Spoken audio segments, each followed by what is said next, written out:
Media के अपने साथियों से बात करने का ज़रूरत आन पड़ा कि जिस तरह से बिहार में सबों ने देखा कि चुनाव के कोरोना काल में जिस तरह से चुनाव को एक तरह से लूटने का काम किया इस सरकार ने। जनता का भरोसा पर कहीं भी खरा नहीं उतरा, फिर भी जो जनता का जो मान और सम्मान था उसको इस सरकार ने लूटने का काम किया और लूट करके फिर से गद्दी पर बैठने का काम इस सरकार ने किया और बाबा साहब का संविधान और प्रजातंत्र को अंगूठा दिखाने का काम इस सरकार ने किया। सरकार किसी भी तरह बनी, प्रजातंत्र के ढांचे में जिस तरह से सरकार बननी थी बनाई गई, बनने के बाद कुछ कहा नहीं जा सकता है, फिर वो जनता की सरकार हो जाती है। लेकिन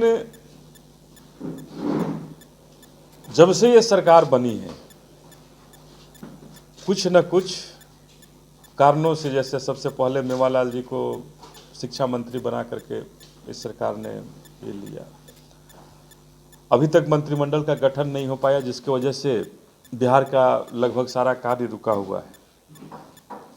तो ये नीतीश कुमार जी की लाचारी भी कहीं ना कहीं बता रही है कि सरकार चलाना उतना आसान नहीं है। इस 15 साल के बाद जो जनादेश का अनादर करके जो सरकार चलाई जा रही है वो आसान नहीं है चला पाना।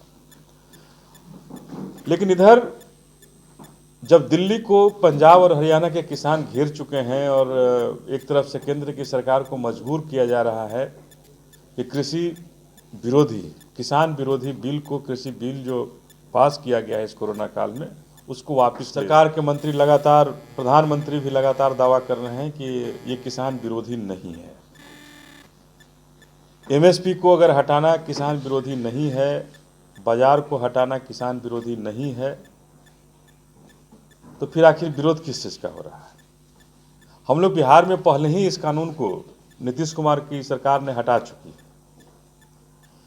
इसका खामियाजा बिहार के किसान भुगत रहे हैं कि जहां 1868 का धान 1100 में किसान बेचने को विवश हैं, किसी भी तरह का उन्हें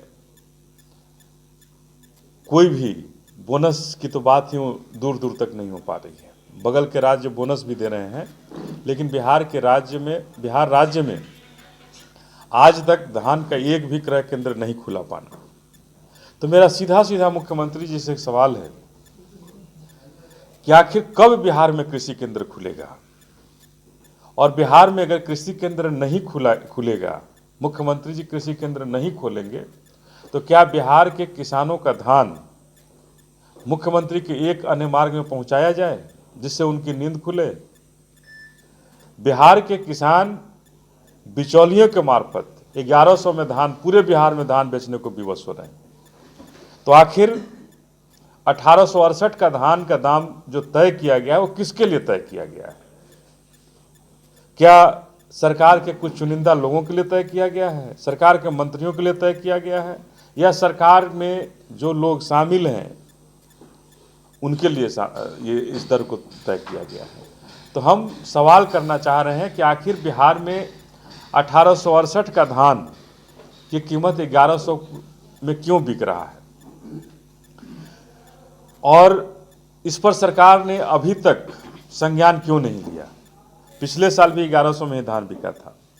तो जनतांत्रिक विकास पार्टी इसके खिलाफ सबसे पहले प्रमुख रूप से और प्रखर रूप से सवाल खड़ा करती है और आगामी 14 तारीख को, 14 दिसंबर को पूरे बिहार के हर एक प्रखंड पर एक दिवसीय धरना के लिए हम लोगों ने निर्णय लिया है।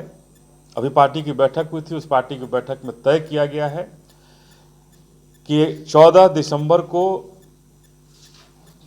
दिसंबर तक सरकार क्रय केंद्र पूरे बिहार में खोले, हर प्रखंड में खोले, नहीं तो हम हर प्रखंड में धरना प्रदर्शन करके सरकार को की जो नीतियां हैं उसको हम लोग घेरने का काम करेंगे और किसानों को जागरूक करके बिहार में अगर धान का क्रय केंद्र नहीं खुलता है, धान का सही कीमत जो 1868 है, जो न्यूनतम दर जो तय किया गया है, वो अगर सरकार नहीं देती है तो हम लोग इसके खिलाफ आवाज़ उठाएंगे और धरना प्रदर्शन करेंगे। और उस धरना प्रदर्शन में हम लोग तय करेंगे, हो सकता है कि हम लोग ये तय करें कि 1 हफ्ता 10 दिन के बाद उन सारे धानों को लेकर किसान पटना एक अन्य मार्ग भी पहुंच सकते हैं धरना प्रदर्शन के बाद, कि हम अपने अपने धान को लेकर के मुख्यमंत्री के यहाँ जाएंगे और वहीं बेचेंगे जहां से हमारा सही दाम मिले।